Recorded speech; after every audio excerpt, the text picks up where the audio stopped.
جس کا محلات ہی میں جلے، چند لوگوں کی خوشیوں کو لے کر چلے، وہ جو سائے میں ہر مصلحت کے پلے، ایسے دستور کو صبح بے نور کو میں نہیں مانتا، میں نہیں جانتا۔ ایوبی آمریت ختم ہوئی، مگر جاتے جاتے ایک اور بدمست حکمراں یحییٰ خان کو اس قوم پر مسلط کر گئی۔ حبیب جالب نے جب مری میں پہلی بار دستور نظم پڑھی تھی تو 10 سال تک ان کا داخلہ بند رہا تھا، اور پھر دلچسپ بات یہ ہے کہ اسی مری میں جب جالب صاحب کو یحییٰ خان کے دور میں مری میں بلایا گیا تو اس مری کے کلب میں جالب صاحب نے ایوب خان کی جگہ یحییٰ خان کی تصویر کو مخاطب کرتے ہوئے یہ تاریخی غزل پڑھی تھی کہ تم سے پہلے وہ جو ایک شخص یہاں تخت نشیں تھا، اس کو بھی اپنے خدا ہونے پہ اتنا ہی یقین تھا۔ یحییٰ خان نے بلا شبہ انتخابات تو آزادانہ کرائے، مگر انہوں نے اکثریت میں آنے والی پارٹی کو اقتدار نہیں دیا۔ پاکستان دو لخت ہو گیا۔ سقوط مشرقی پاکستان کے وقت سارا مغربی پاکستان ایک طرف کھڑا تھا، لیکن حبیب جالب اور ان کے ساتھ چند سربراہ اس بات کو تسلیم نہیں کرتے تھے کہ مشرقی پاکستان پر فوج کشی کی جائے۔ جالب صاحب نے لاہور کے مال روڈ پر کھڑے ہو کر کہا کہ اس وقت چپ رہنا بددیانتی اور جیل سے باہر رہنا بے غیرتی ہے، اور پھر یہ تاریخی خطا پڑا کہ محبت گولیوں سے بو رہے ہو، وطن کا چہرہ خون سے دھو رہے ہو، گما تم کو کہ رستہ کٹ رہا ہے، یقین مجھ کو کہ منزل کھو رہے ہو۔ اور پھر مشرقی پاکستان بنگلہ دیش بن گیا۔ بچے کچے پاکستان میں پاکستان پیپلز پارٹی برسر اقتدار آئی۔ نور کو صبح بے نور کو میں نہیں مانتا، میں نہیں جانتا۔ بس اسی لہر میں کوئی پیغام گل تک نہ پہنچا، مگر پھر بھی شام سحر کوئی پیغام۔ بچے کچے پاکستان میں پاکستان پیپلز پارٹی برسر اقتدار آئی۔ بھٹو صاحب جب ایوب خان کے خلاف تحریک چلا رہے تھے تو اس وقت جالب صاحب بھٹو صاحب کے جلسوں میں نظمیں پڑھا کرتے تھے، اور بھٹو صاحب جالب صاحب کی نظموں پر تال دیا کرتے تھے۔ جب پنجاب کی ساری نیب پاکستان پیپلز پارٹی میں چلی گئی تو میاں محمود علی قصوری کی کوٹھی میں قصوری صاحب نے بھٹو صاحب سے جالب صاحب سے تعارف کراتے ہوئے کہا کہ یوں تو ساری نیب پیپلز پارٹی میں آ چکی ہے، ایک جالب رہ گیا ہے۔ بھٹو صاحب کہتے ہیں آپ حبیب جالب کا مجھ سے کیا تعارف کرا رہے ہیں؟ ایوب خان کی دہشت سے جب فلیٹیز میں میرے ساتھ کوئی نہیں بیٹھتا تھا تو یہ حبیب جالب ہوا کرتا تھا جو میرے ساتھ بیٹھا کرتا تھا۔ میں اسے اپنی پارٹی کا ٹکٹ دوں گا، اس کے الیکشن میں پیسہ لگاؤں گا، اس کے جلسوں جلوسوں میں تقریر کروں گا۔ جالب صاحب بھٹو صاحب کی بات کاٹتے ہوئے کہتے ہیں مگر میں تو آپ کی پارٹی میں نہیں آ رہا، کہیں سمندر بھی دریا میں گرے ہیں۔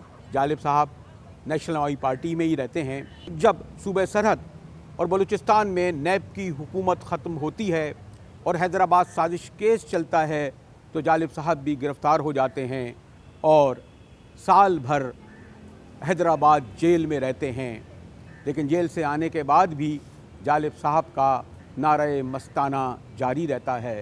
مجھے اس بات کا فخر حاصل ہے کہ میں نے مرحوم حبیب جالب کے ساتھ مل کر کام کیا، ہم ساتھی تھے، ہم نے جو جلسے جلوس اور سیاسی سرگرمی میں شرکت کی، ہم نے جیلوں میں اکٹھے وقت گزارا، خصوصاً حیدرآباد ٹرائبونل میں جو مقدمہ چلا نیشنل عوامی پارٹی کے لیڈروں کے خلاف، ان میں میں اور حبیب جالب مرحوم ساتھ شریک تھے، اور مجھے ان کی صحبت سے استفادہ کرنے کا موقع ملا، اور ان کی استقامت، حوصلہ، شجاعت اور پھر ان کی تخلیقی صلاحیت، جیل میں ہونے والے مشاعرے، ایسی چیزیں ہیں جو مجھے کبھی نہیں بھولیں گی۔ حبیب جالب میں تخلیق کاروں کی سچائی، دیانت اور معصومیت تھی۔ وہ ایک کھرے اور سچے عوامی اور انقلابی شاعر تھے۔ وہ دنیاوی نفع و نقصان سے قطعاً بے نیاز تھے، ان میں ایسی بہادری تھی، جوش ولولہ تھا، جو خاص کر جب چیلنجز سامنے آتے تھے، جب ہم لوگ مشکلات کا سامنا کرتے تھے تو ان کی شجاعت ابھر کر سامنے آ جاتی تھی۔ جیسے میں نے عرض کیا، حیدرآباد میں جو مقدمہ چل رہا تھا اس میں کڑی سے کڑی سزائیں ہمیں مل سکتی تھیں، لیکن ان کے پائے استقامت میں کبھی لغزش نہیں آئی، بلکہ جیسے میں نے عرض کیا انہوں نے بہت خوبصورت چیزیں لکھی جیل میں۔ بلکہ میں آپ کو یہ بتانا چاہتا ہوں کہ ان کا ایک قطعہ جو ابھی تک غیر مطبوعہ ہے، اور مجھے یہ فخر حاصل ہے کہ مجھے وہ زبانی یاد ہے، تو میں عرض کرنا چاہتا ہوں کہ ایک دفعہ جب پی این اے اور بھٹو صاحب کی حکومت کے درمیان مذاکرات ہو رہے تھے تو یہ خبریں آئیں کہ گویا حیدرآباد ٹریبونل ٹوٹ رہا ہے اور ہم لوگوں کو رہا کیا جا رہا ہے۔ پھر خبریں آتی کہ نہیں، ایسا نہیں ہوا۔ تو اس عالم میں حبیب جالب صاحب نے کہا کہ کون کہتا ہے اسیروں کی رہائی ہوگی، کون کہتا ہے اسیروں کی رہائی ہوگی، یہ ہوائی کسی دشمن نے اڑائی ہوگی، اور ہم غریبوں کا امیروں پہ ابھی تک کیا ہے، ہم غریبوں کا امیروں پہ ابھی تک کیا ہے، ہم غریبوں کی ابھی اور پٹائی ہوگی۔ پلے ایسے دستور کو، صبح بے نور کو، میں نہیں مانتا، میں نہیں جانتا۔ بلوچستان میں مسلح جدوجہد جاری تھی۔ جالب صاحب پنجاب کے لوگوں کو جگاتے ہوئے کہتے ہیں، اٹھو پنجاب کے لوگوں، بلوچستان جلتا ہے، بلوچستان جلتا ہے تو پاکستان جلتا ہے۔ اور پھر پنجابی کے لوگوں سے کہتے ہیں، جاگ میرے پنجاب کہ پاکستان چلا۔ جاگ میرے پنجاب، جاگ میرے پنجاب کے پاکستان چلا، جاگ میرے پنجاب کے پاکستان چلا، ٹوٹ چلے سب خواب کے پاکستان چلا، جاگ میرے پنجاب۔ یہ نظم پرانی چکی، جاگا نہیں ابھی تک۔ جاگ میں اطلاع دے رہا ہوں خر صاحب کو، جاگ میرے پنجاب کے پاکستان چلا، ٹوٹ چلے سب خواب کے پاکستان چلا۔ یہ نہیں ہے۔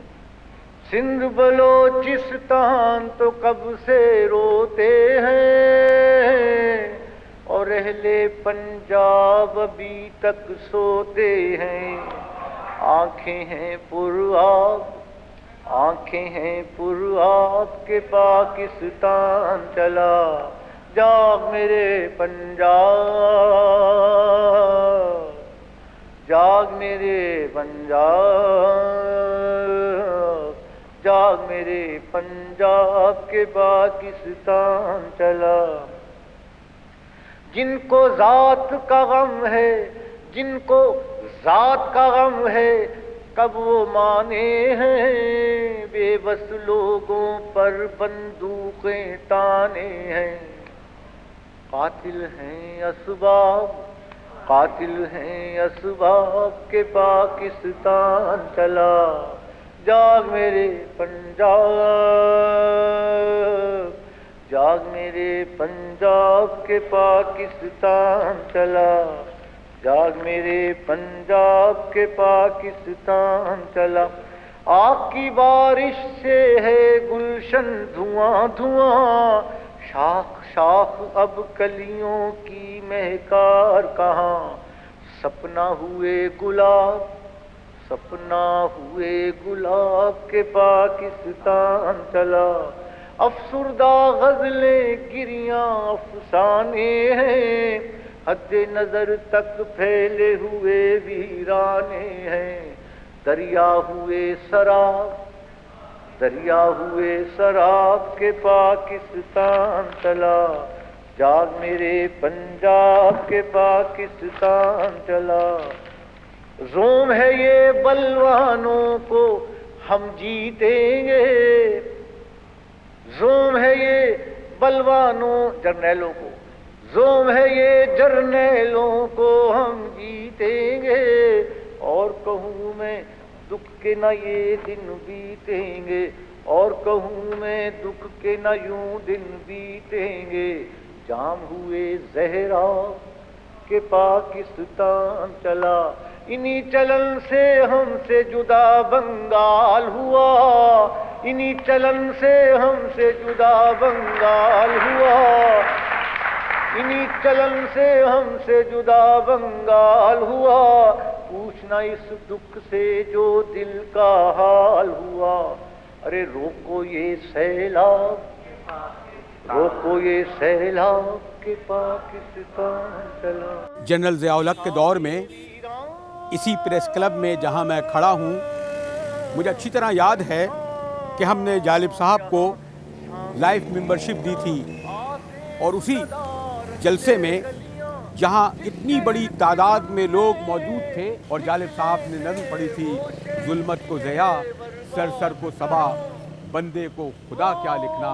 یہ نظم آگ کی طرح سارے ملک میں پھیل گئی، اور اس نظم لکھنے کی جرم کی پاداش میں جالب صاحب ایک بار پھر قید ہو گئے۔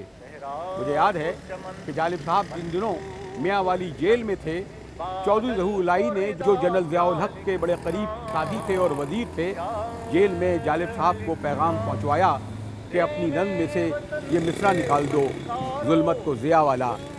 جالب صاحب نے جواب میں کہا، میں جب کوئی شعر کہتا ہوں تو وہ واپس نہیں لیتا، وہ پھر عوام کی امانت ہو جاتا ہے۔ حق بات، حق بات پہ اوڑے اور زندہ، باطل کے شکنجے میں ہے یہ جان، انسان ہے کہ سہ میں بیٹھے ہیں، خونخوار درندے ہیں رقصاں، خونخوار درندے ہیں رقصاں، اس ظلم و ستم کو مصرع کرتا ہوں، اس ظلم و ستم کو لطف و کرم، اس دکھ کو دوا کیا لکھنا، کیا لکھنا، اس ظلم و ستم کو لطف و کرم، اس دکھ کو دوا کیا لکھنا، کیا لکھنا۔ ہر شام یہاں شام ویراں، شام ویراں، ہر شام یہاں شام ویراں، آسیب زدہ رستے گلیاں، جس شہر کی دھن میں نکلے تھے وہ شہر دلے برباد کہاں، وہ شہر دلے برباد کہاں۔ اور پھر عرض کرتا ہوں مصرع کہ صحرا کو چمن، صحرا کو چمن، پن کو گلشن، بادل کو ردا کیا لکھنا، کیا لکھنا۔ اے میرے وطن کے فنکارو، ظلمت پہ نہ اپنا فنوارو، یہ محل سروں کے باسی، قاتل ہیں سبھی اپنے یارو، قاتل ہیں سبھی اپنے یارو۔ ورثے میں ہمیں، ورثے میں ہمیں یہ غم ہے ملا، یہ ضیاء الحق، ورثے میں ہمیں یہ غم ہے ملا، اس غم کو نیا کیا لکھنا، کیا لکھنا۔ ظلمت کو ضیاء، ظلمت کو ضیاء، سر سر کو صبا، بندے کو خدا کیا لکھنا، کیا